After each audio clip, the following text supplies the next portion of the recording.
Word on the street, word on the street. Everybody get ready for word on the street. I love it. So let's see who they get to today. And God knows anybody standing outside in 100-degree weather is badass. Oh, I don't even know why they're out there. Oh no, they're inside. So I wonder where they are. Good morning, Maya and Nora. I see y'all not standing on the street. Y'all inside somewhere. Yes, we're inside Dexter's Barbershop on Dixwell Avenue. I know Dexter. Hey, Dexter. We're here on Love Babs Love Talk with Babs. We're here with Dexter. Hey, Dexter. Hi, Babs. How are you? So yeah, we're here today because they have Dexter has allowed for Yale New Haven Hospital, right? Yeah. Actually, maybe we should allow them to. Would you like to? It's like, okay, no, they don't want to explain. What do you mean they don't want to explain? Do they know this is live radio? Can you show Dexter? Can you turn that camera to Dexter? They're here basically taking people's blood pressure to keep them aware and in the knowing of what their blood pressure is if they need to get additional services and help and whatnot. But so they thought it would be a convenient spot at the barbershops to get the community. That's a good place to get blood pressure because Black men have a high rate of unchecked hypertension. So this is a good thing. And you know, they just had the brother who was a YouTube star just died from hypertension. So and he must have good AC too. Right? I don't see y'all. They have AC. You got good AC because I don't see y'all sweating. So does anybody want to talk to us? We're gonna turn it around. Dexter, are you okay? Let's see. Are you okay to talk a little bit on radio? Okay. So we're gonna turn it around to Dexter and have him about things. It's on radio. Yes. It's not just on radio. So you want to introduce yourself? Dexter is not shy. Dexter Jr. I'm not shy at all. You know that. I know. How are you? Hi, Dexter. I know you know nice to see you. So our first question is usually, what's the word on the street? What are you up to today? What's happening? What's the word on the street? Yes. It's hot. Yes. I feel like Spike Lee in that movie. It's hot. I feel like Samuel Jackson. Can you tell us a little bit about how this partnership came about with Yale and why you were interested and okay with them coming in? Well, they called me and this young lady, Miss Kathy, she called me. She's a good friend of mine. So she gave her sales pitch and I loved it. So here we are. So what does this morning look like so far? You've been here since, what time did you get in here this morning? I get to work at 8:30. Okay, and then Yale Health came in at 9. Yeah, she came in at 10 of 9. Okay, got it. 4 customers left so far. I don't know what's going on with you. And why, when the sales pitch was made to you, what was there any one thing that stood out to you, or why did you want to have this? Health as well. Yeah. And you know, that's a silent killer, blood pressure, stuff like that. And I suffer from high blood pressure at times as well. So I figured it was a good idea to protect myself, protect my customers.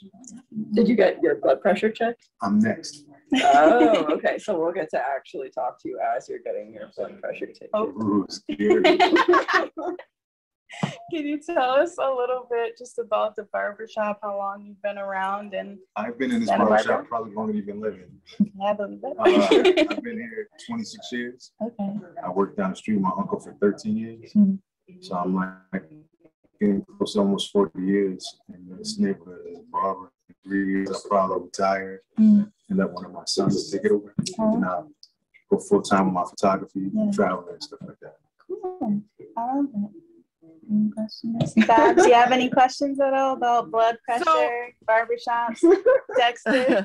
I think barbershops are a good place for men to sort of get their first line of healthcare information because you're in there. They are a captured audience. So if you do this, Dexter, what else would you be willing to do around health for your clients? Well, Babs, every year I do the Unity in the Community out at the park. That's And true. I invite all healthcare workers out there to do screening for people in the community, the neighborhood, not just my barbershop. So I'm always interested in having things in the barbershop, but I'm a community person. So the things that I do in the community are very important to me.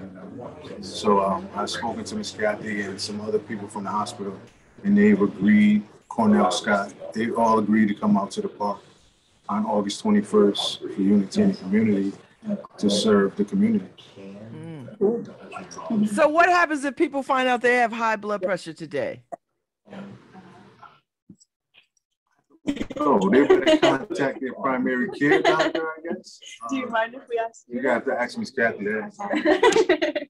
Do you Hi, how introduce are you? yourself? I'm Kathy Tucker. I'm one of the nurses, and I'm working with Dr. Spatz and the American Heart Association in Dexter, to try to make people aware of what their numbers are as it relates to their blood pressure.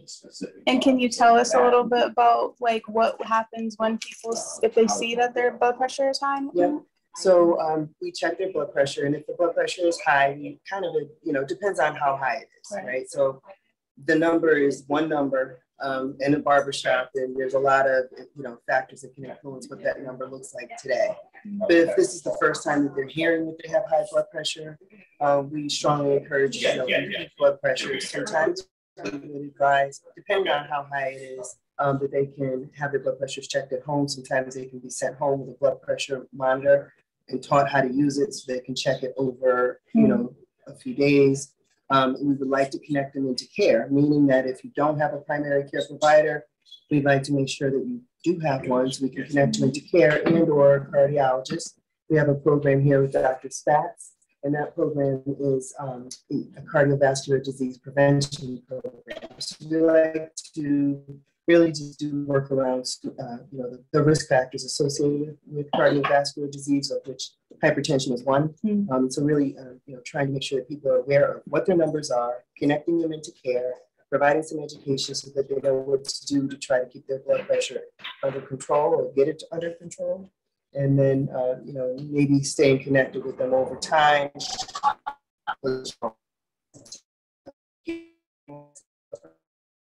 So what would a normal blood pressure be? Is it still 120 over 80? Is that still a normal blood You pressure? would like to see it below 120 over 80, yes. Oh, you want to see it below That's 120 right. over 80? You know your numbers below 120 over 80 is what we'd like to see.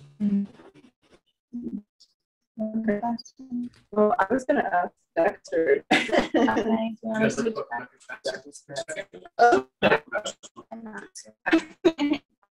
Hello. Hi. I think y'all are breaking up, Maya, Nora. Questions for?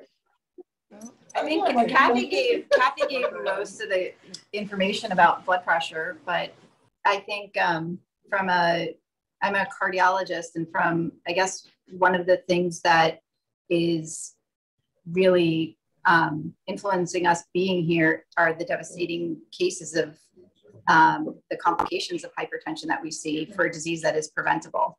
So, for example, we see a lot of young people come in with strokes and heart failure, heart attacks, kidney disease, all because of high blood pressure.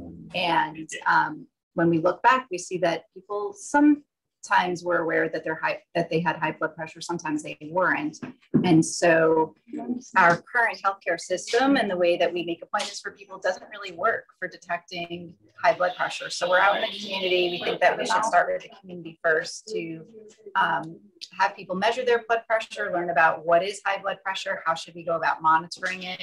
We're working with the American Heart Association so that people can monitor their blood pressure at home and take those numbers to their doctor. We also have a prevention program where we are helping people get connected to care. And that is a comprehensive care model where people can see doctors and nurses and pharmacists and nutritionists and exercise physiologists to really address all of the factors that are contributing to hypertension. One of the patrons just said, what are the risk factors for having high blood pressure? Definitely as people get older, they're more inclined to develop high blood pressure, but also diet, lack of physical activity, and stress. And stress is a major factor, and especially in the Black community. When I asked this one patron, do you think she has stress? He said, I'm a Black man. So I think that says a ton about what people are experiencing and can be contributing both to their mental health and their physical health. So these are things that we want to tackle together as a community. And, And it tell seems us like it's a little slow to this point. So Nora, ask them Sounds to explain why it's considered a silent killer. Because I think that's the part that people think, well, I know my body, I will know if I'm about to die. But blood pressure and matters of blood pressure don't always let you know until you die.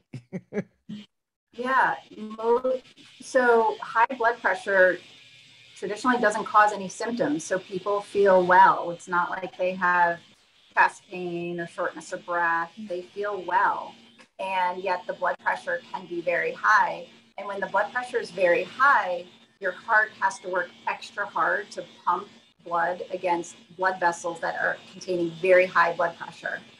And so it's like a hose, you know, if the hose is very small and narrow and tight, and you're trying to pump water through that hose, you have to pump extra hard. So your heart's doing a lot of extra work. And then the blood vessels are exposed to this high blood pressure. So they start to harden and develop plaque. And all of that together can lead to problems in the other organs of our body, like the brain and the kidneys and the heart. So, you know, that's what happens with high blood pressure. And it's happening in a way that's not giving us warning signs ahead of time until it's too late. So that's why it's called the silent killer, because it does not cause symptoms until other organ systems are affected. And are you launching any other initiatives like this in other spots around the community? Like, it's interesting that you can point to the barbershop as a place where you would want to have these conversations and do this kind of health checkups. Are there other places? Yeah, well, the barbershops for decades, there's other groups that have been in the barbershops around prostate cancer screening and high blood pressure screening. And we know that barbers are a very trusted person in the community, and that patrons are coming back in a regular manner. So their relationships are very strong in the barbershops. So that's one of the reasons why we started with barbershops. But we are starting small, and we hope to grow this. But the other places in the community that are very exciting places to work with are faith-based organizations, so churches in the community, places where people are going to regularly, where there's a trusted leader there who can say, like, this is Dr. Erica, we know her, she's already been vetted, like, she's doing good work. This is Kathy, this is Nurse Kathy, we're working together. This is the American Heart Association that helps to kind of bring this relationship together. Right, yeah, so you will be coming back here as well to do this again. Because I know we talked a little bit about what the follow-up will look like for people who maybe find out that they have high blood pressure today, but I think it's probably also a challenge to get people to consistently care for their health even after they find out that news.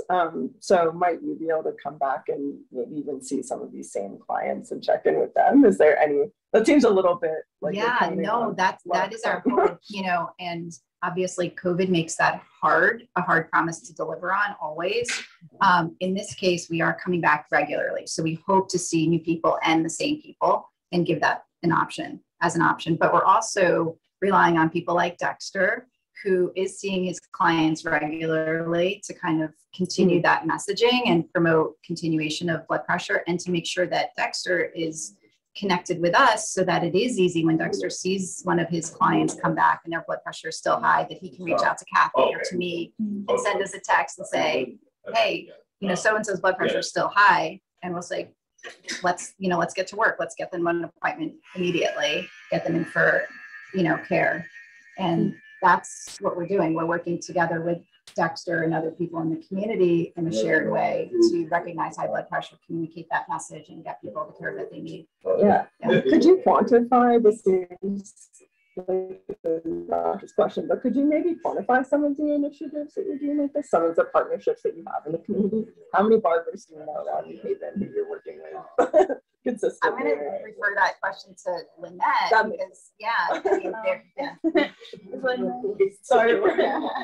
Are you okay on camera? Sure. Hi. So currently we've been working with a group called the Men's Health Initiative out of Yale New Haven Health System, and we're looking to bring on somewhere between 6 and 8 by the end of the year, but then continue to grow it. As Erica mentioned, for the last 10 to 12 years, they've been working with barbers and salons in New Haven and Bridgeport and a little in New London. And so as we continue to see our proof of concept and grow our relationships, we feel pretty confident that within the next 2 years, we'll have a really robust program throughout New Haven and these other cities. So I think numbers wise, we're really hoping to hit somewhere around 16 to 20 so that we have a significant presence, not just in any one particular neighborhood, but hitting barbers that are from Spanish speaking populations or in other communities where there are other more language prevalent populations will be in those shops or salons as well. And if it's not the barber, we may find other places that'll work. Definitely. Thank you. Thank you. Do you still have a question for Dr.? Thanks, Maya and Nora. You can talk right now. Okay. Babs, any final questions for anyone? Nope. I think this is I have one. I just did my blood pressure twice. It was 128 over 70 and then 126 over 69. Is that bad? Well, you want to ask the medical professional. Let's go back. Hey, why didn't you ask the doctor when you was in there? Able to pick up a magnet and check that for yourself, but I'm going to ask. We have one last question for either of you. I'm not sure. Harry, can you ask one more time? All right. So I just did my blood pressure twice. The first one was 128 over 70 and then 126 over 69. Is that bad? Those are very good blood pressures. Ideal is less than 120 over 80. In the 120 to 130 zone is considered mildly elevated. And so 128 is elevated? Anything over 120 is elevated. Does not qualify as high blood pressure. High blood pressure is 130, above 130 over 80. Okay. And ideal is less than 120 over 80.